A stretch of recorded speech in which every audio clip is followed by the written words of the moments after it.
진짜 특이한 형상을 가진 귀신 이야기가 화제가 된 적이 있었구나. 그게 단순한 귀신 이야기가 아니라 어떤 예언이라든가 그런 유언비어하고 직결되어 있는 그런 이야기였고, 그리고 그 예언을 퍼뜨리는 방법으로 체인레터, 행운의 편지 같은 수법을 사용하고 있다.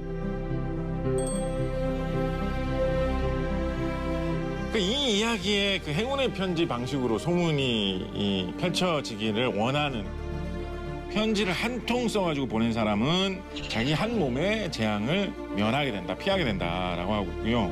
편지를 2통 보낸 사람은 자기 집안의 재앙을 피할 수 있게 된다라고 하고 있고, 편지 3통 쓴 사람은 태평한 시절을 볼 수 있다라는 식으로 돼 있어가지고 어떤 무슨 기반이 되는 뭔가 실제 사건이 있었길래 이런 소문이 도는 게 아닐까라는 상상을 자꾸 하게 되는 부분이라 가지고 굉장히 놀랐던 기록이었습니다.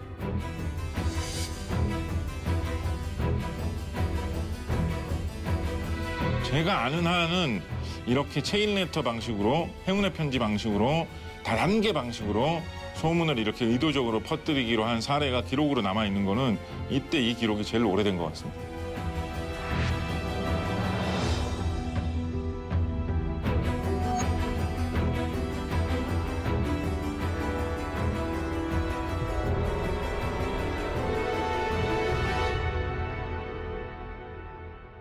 교수님 혹시 행운의 편지 받아보신 적 있으세요?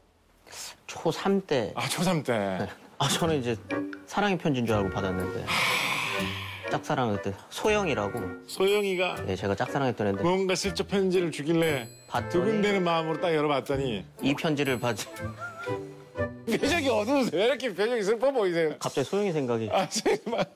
네. 보통 이제 시작되는 내용이 그거지 않습니까? 네. 이 편지는 영국에서 시작되어서. 원래 그거 그래가지고 몇 명한테 보내야 되지 않나요? 그 7명한테 보통 뭐 보내라고 하고 그렇죠. 어떻게 하셨어요? 보내야죠, 그래도.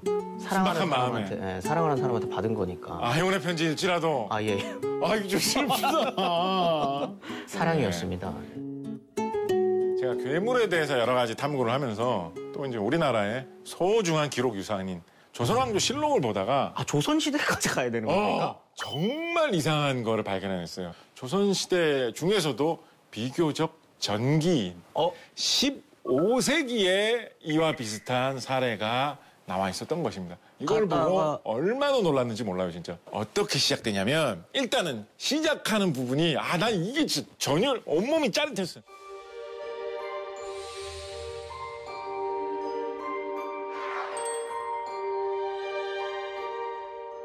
그 중국 겁니까?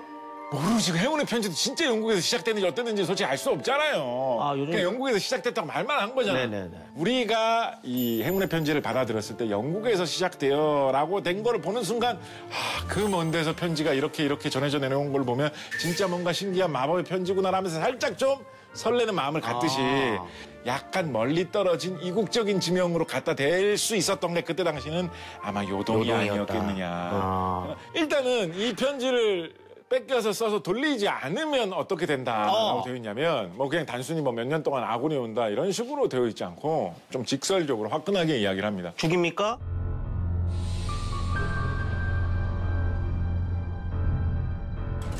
굉장히 잔인하네요. 그렇죠. 일단은 7장을 돌리라고 하지 않고 한 3장 정도 돌리는 거에 일단 만족하고요. 이게 더 좋은 작전이었다고 생각해요. 이때는 종이값이 비쌉니다. 그러니까 그걸 고려하면 종이값이 굉장히 비싸기 때문에 또 이게 3장 구하기가 쉽지 않았을 텐데. 이게 먹을 갈아가지고 붓으로 또 3장을 쓴다는 거는 쉽지 않아요. 인플레이션 문제 감안한다고 해도 편지가 진짜 좀 영리하고 잘 계산된 게 뭐냐면 단계적으로 돼 있어. 단계적으로.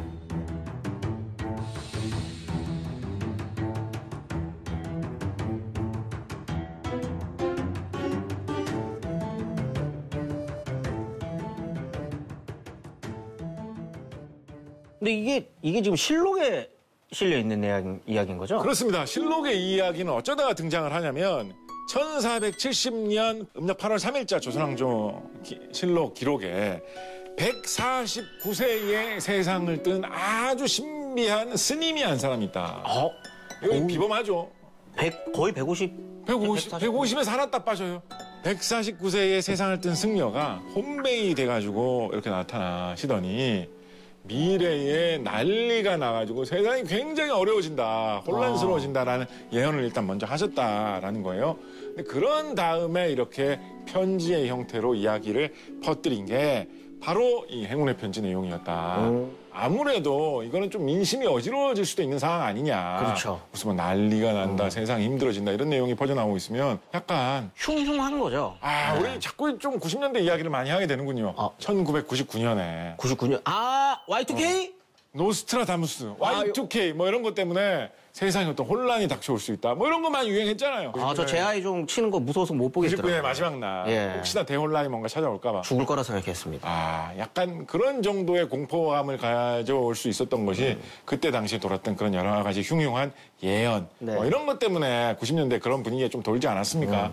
그런 거를 걱정을 했다라고 한다면 조선시대 임금님도 야 이거 좀 본격적으로 조사를 해봐라 이런 말을 할 법했겠죠. 그렇겠죠. 이제 뭔가 그때- 흉흉한 소문이 돌면 안 좋은 거니까. 일단. 그러니까 그때 당시에 조선시대 임금님이 성종 임금님이었거든요. 성종이요?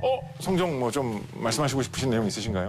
그 성자는 아무나 붙이지는 못하거든요. 그렇죠. 네, 고려시대 성종도 그렇고 조선시대 성종도 그렇고 네. 이 나라의 기틀을 잡은 사람들한테 이제 붙여주는 거기 때문에 네. 조선의 어떤 기틀을 잡았었던 왕이기는 합니다. 보통 내기면 그런 성과를 내기가 쉽지 않았겠죠. 아하. 성격이 굉장히 깐깐하기도 하고 아하. 일단 원래 왕이 될 수 없는 사람이었는데 왕이 됐기 때문에 13살에 왕이 되거든요. 왜 왕이 될 수 없었죠? 일단 서열 3입니다. 세조가 할아버지고 아버지가 세자 때 일찍 죽어요. 예종에서 바로 이어진 게 아니구나. 그렇죠.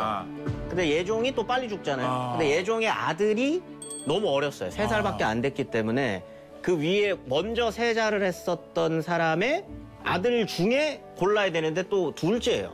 되게 먼데요, 이 정도면. 네, 둘째가 왕이 되는 거거든요. 자을산 군 시절에. 그것도 13살에. 그러니까 약간 그거에 대한 자격지심 같은 것도 좀 있는 사람인 거죠. 주로 데리고 오는 사람들이 이제 그때 처음으로 조선 정계에 진출하게 되는 사림들이 데리고 이제 신흥 세력을 데리고 정치를 하는 거죠.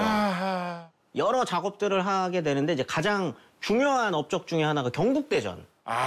법전을 편찬하셨군요. 법전을 편찬하기도 하고 역사서. 확실하게 자기가 꽂히면 이건 무조건 해야 돼요. 약간 이런 성격의 소유자입니다. 애초에 이 행운의 편지 이야기를 접하게 되신 사실 계기가 있어요. 거슬러 올라가다 보면. 뭐죠? 이 행운의 편지 이야기가 나오기 한 2달 전에 음력 5월 26일자 기록을 보면 이 소문이 돌고 있던 그 지역에 원래 딴 사건이 있어가지고 조사를 하다 보니까 행운의 편지 이야기로까지 연결된 게 발견이 된 건데 어떤 괴물 이야기가 돌았느냐. 한평이라는 지역에 지금의 전라남도 약간 네네네. 화순? 뭐 이쪽 화순 쪽. 이쪽 지역으로 추정이 됩니다. 김내은만이라는 사람의 아내가 이런 이야기를 듣고 왔다라고 하면서 이야기를 하는데 입이 셋이고 머리는 하나인 귀신이 원문에서 3912 귀라고 돼 있어요.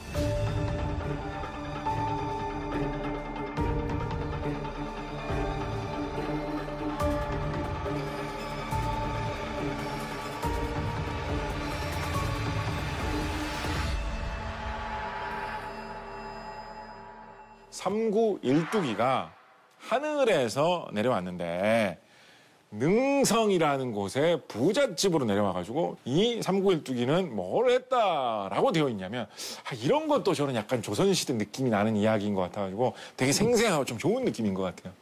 이 삼구일두기가 밥을 한 동이를 먹었다. 식충이네요. 그리고 진짜 그 밥까지는 밥 많이 먹었다고 생각할 수 있어. 예를 들어서 뭐 한 2그릇만 먹어도 한 동이나 먹더라라고 할 수도 있잖아요. 그죠? 형 저는 이 부분이 너무 오묘하고 재밌는데 두부국을 반 동이를 먹었다라고 이야기를 하고 있거든요.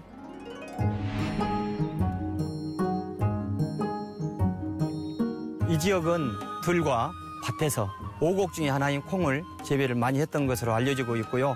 그 콩을 활용해서 두부를 만든다든가 된장을 만든다든가 식재료로 굉장히 많이 활용되고 있는 곳입니다.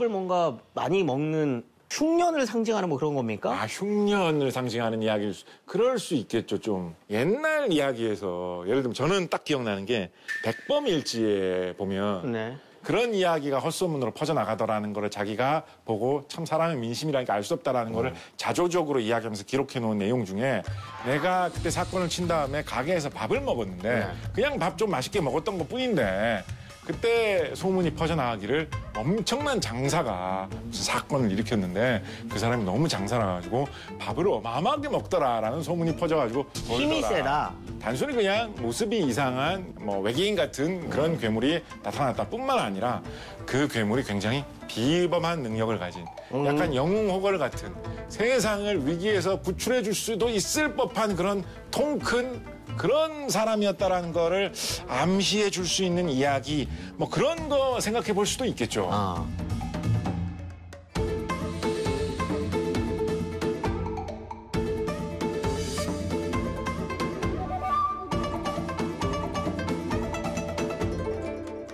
재밌는 게 이 두부국 먹은 이 3912기가 그냥 많이 먹고 먹방 찍었다 이걸로 끝나지 않아요. 아, 아까 힘 세다 그랬으니까 뭔가 그게 있습니까? 괴력을 발휘하거나. 그 뒤로 이어지는 이야기가 있어요. 아, 그래요? 무슨 이야기를 하느냐? 자기가 예언을 할 수 있는 능력이 있는 것처럼 미래의 이야기에 대해서 이런저런 이야기를 해줍니다. 아무래도 이때 제일 중요한 거는 중요한 거. 농사 아니겠습니까? 농사를 그게 진짜 맞아. 비 오는 미리수를 맞춥니까? 아, 그래요? 이거를 어떻게 맞추지? 아, 진짜요? 진짜. 날씨를 잘 맞춰. 아, 날씨를. 날씨를.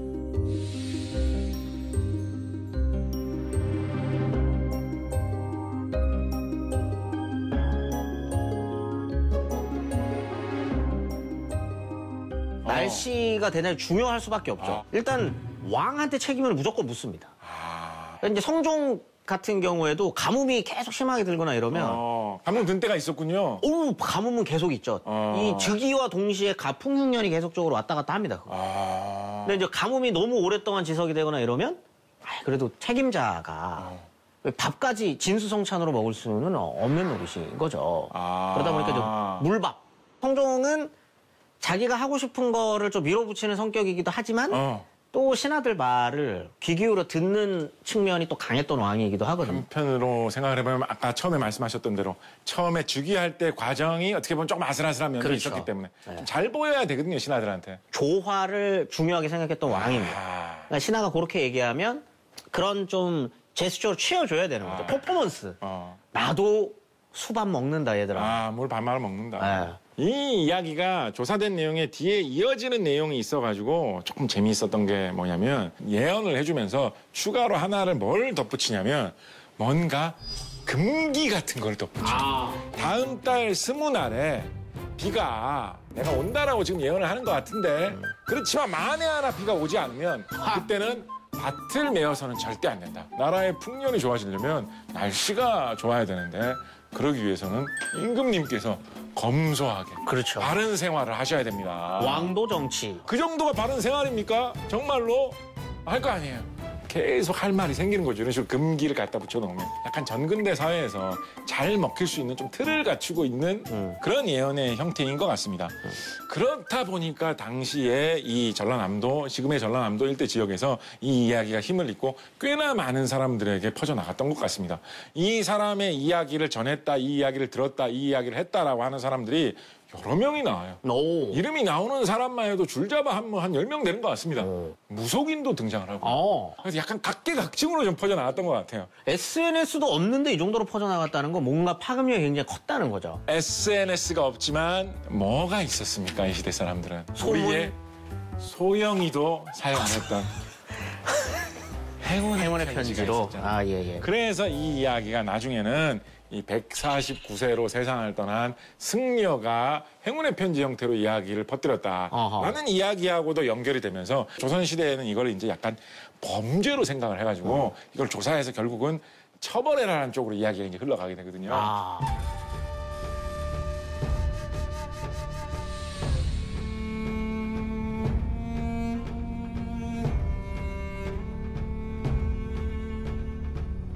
어떻게 보면 이렇게 돌직구인 거죠. 먹고 사는 문제 안 해결해 줄 거야? 날씨 이거 해결 안 해줘 니네? 그러면 나라 망한다?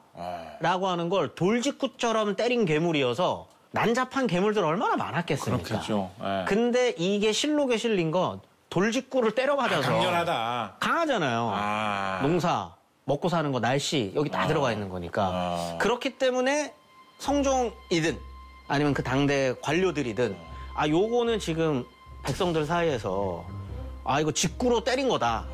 사실 이게 소문이 퍼져나가는 거잖아요. 근데 그게 굉장히 어떻게 보면은 정근대 네. 모든 왕조들한테는 그게 가장 중요한 정치 행위이기도 한 거죠. 소문 관리. 네. 그러면 이제 국가 입장에서는 이거를 관리를 꼭 해야 되는 측면이 분명히 존재하는 겁니다.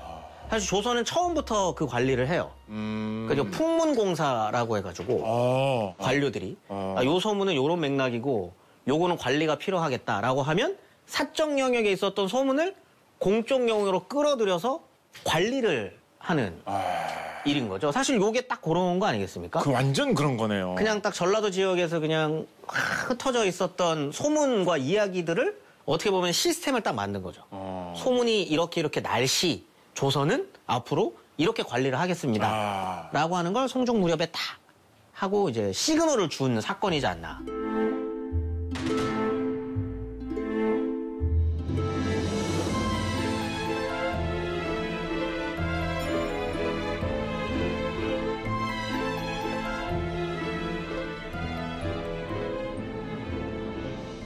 우리 이 삼구일두기와 연루된 사람들은 그런 기준에서 보면 조금은 불쌍한 느낌도 있군요. 근데 한편으로는 이게 민중들이 그럼에도 불구하고 소문을 계속 내잖아요. 네. 노래로 만들기도 하고 이렇게 글로 적기도 하고 이건 하나의 어떻게 보면 그 통치에 대한 저항이기도 한 거죠. 이게 나라가 이게 이래갖고 잘 되겠어? 이래갖고 진짜 나라 망하는 거 아니야? 내년에 나라 망할 수도 있을 것 같아. 약간 이런 심리, 그런 어떤 비판의식 같은 게 내년에 나라 망할 수 있는데 박고랑을 계속 안 파고 있으면 그렇죠. 나라 안 망할 수도 있다라는 약간 이런 느낌으로다가 좀 와전되어가지고 이렇게 퍼져나가는. 이건 정말 제가 늘 궁금했었던 네네. 건데 네. 왜 괴물 연구를 그렇게 집요하게 좀 역사 소설, 사극 이런 걸 한번 써야 됐던 적이 있었어요. 그거를 위해서 이제 자료를 수집을 하다 보니까 우리나라 옛날 전석이나 옛 기록 속에 나오는 괴물 이야기가 되게 참신하고 신기한 게 많더라고요. 이거를 좀 하다 보니까 뭐에 점점 이렇게 좀 빠져드는 맛이 있냐면 평범한 사람들이 마음에 품고 있었던 이야기, 보통 사람들 사이에서 돌아다니고 있던 유행했던 그런 어떤 정신적인 것이 무엇인가를 볼 수 있는 그런 단서가 되는 게 괴물 이야기다라는 걸 되게 많이 느꼈어요. 어떻게 보면 그게 더 조선의 진짜 모습일 수도 있겠네요. 정식 역사 기록에는 좀 실리기 힘든 그런 데에서는 좀 소외되고 안 실릴 가능성이 높은 평범한 진짜 내 조상 같은 사람은 어떻게 살았을까? 그 시절에 나 같은 사람들은 어떻게 하고 지냈을까? 삼구일두기에서 그러면 보여지는 약간 평범한 삶이라고 하는 건 어떤 걸까요, 그러면? 일단은 저는 이게 신기했기 때문에 이 이야기를 지금도 되게 좋아하는 이야기예요. 그때 당시 사람들이 편지를 이렇게 뿌리는 게 약간 자연스러운 문화였을 거다. 어느 정도 생각해 볼 수 있어요. 편지 문화. 글을 아는 사람들이 꽤나 있을 때 이거는 가능한 수법이다. 그럼 그 글은 한자인가요? 그러니까 그것도 저는 조금 이거는 사실은 조금 저는 사실 그 가능성도 좀 달콤하게 느껴지는 게 아까 이 사건에 연루된 사람들 중에 가난한 사람들이나 신분이 낮은 사람들로 당시 취급되었던 사람들 꽤 많이 있거든요. 아까 무당도 있다 그랬어요. 그러니까 그렇다고 한다면 설마 한문이 아니라 한글로 된 편지가 영국에서 시작된 행운의 편지. 설마 영어로 되어 있었습니까? 아니죠. 소영이가 영어로 써서 보냈어요. 소영이는 그때 영어를 잘하지 못했어요. 한글로 되어 있었단 말이에요. 네네네. 그러니까 우리 초등학생의 가슴도 불타오르면서 편지를 쓰게 되었단 말이에요. 네네네. 조선시대 당시에 한문으로 편지가 되어 있었다면 이 지역을 이렇게 들끓게 할 수 있었을 것인가. 확증은 없어요. 그래서 제가 이거를 뭐 이렇다라고 주장할 수 있는 건 아닌데 그냥 상상을 해보기에는. 근데 저는 충분히 그럴 수 있을 것 같습니다. 왜냐하면 한글이 사람들이 굉장히 오해하는 것 중에 하나가 세종 이후로 조선 왕조에서 이 한글을 되게 배척했었던 걸로 알고 있는 사람들이 되게 많은데 그렇지 않죠. 그렇지 않습니다. 네. 일단 세종이라는 조선 내내 성군으로 추앙받았었던 사람이 썼던 글이기 때문에 왕실에서도 써요. 특히 여성들을 중심으로 쓰기도 하고. 우리나라 돈에 얼굴이 나와 있는 유일한 왕. 그렇죠. 물론 그렇게 생기지는 안 했지만 않으셨습니다만. 상상도이긴 합니다. 네네네. 그래도 하여튼 얼굴이 나온 유일한 왕이지 않습니까? 근데 그게 꼭 저는 이제 한글 이야기 나올 때마다 강조드리는 이야기이기는 한데 네. 한글이 위대한 건 한글을 만든 세종이라고 하는 임금이 굉장히 훌륭한 것도 있지만 이걸 계속 사용했었던 조선 민중들이 되게 훌륭한 거예요. 이 백성들이 이걸 계속 썼다는 말이에요. 그렇지. 굉장히 편리하기 때문이지만 그렇게 해서 생명력을 얻어가지고 그렇죠. 지금 우리에게까지 이렇게 이어지고 있는 거죠.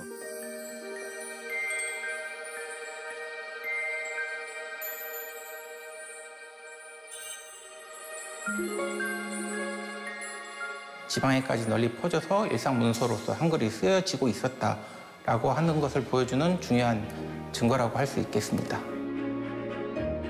편지들이 얼마든지 한글 편지들을 쓰고 서로 주고받고 하면서 사용됐을 것은 가능하다라고 봅니다.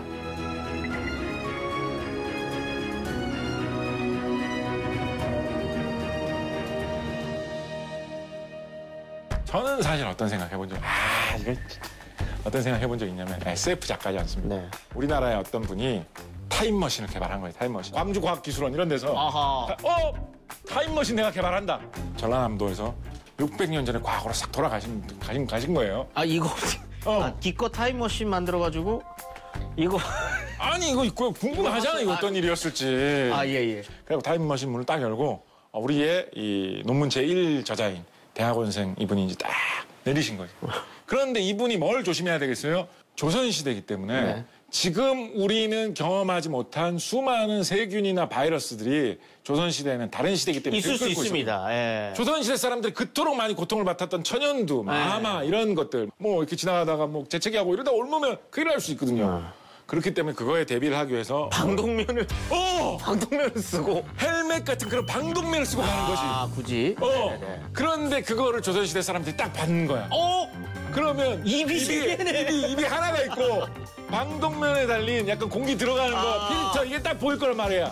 그러니까 이 아저씨 머리는 하나인 것 같은데 입은 세 개네. 그리고 이 타임머신 타고 과거로 가신 분이 하필이면 먹방 유튜버. 아하.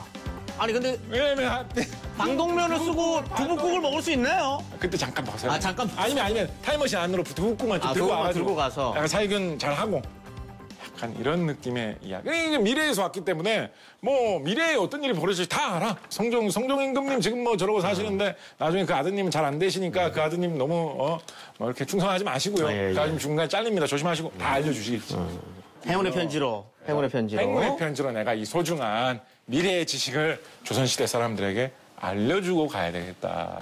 그런 시대를 네. 배경으로 한 현대판 3912 이야기를 상상을 해보라고 한다면 이런 이야기를 저는 한번 상상을 해보겠다 말씀드리겠습니다. 네. 훌륭한 상상 잘 들었습니다.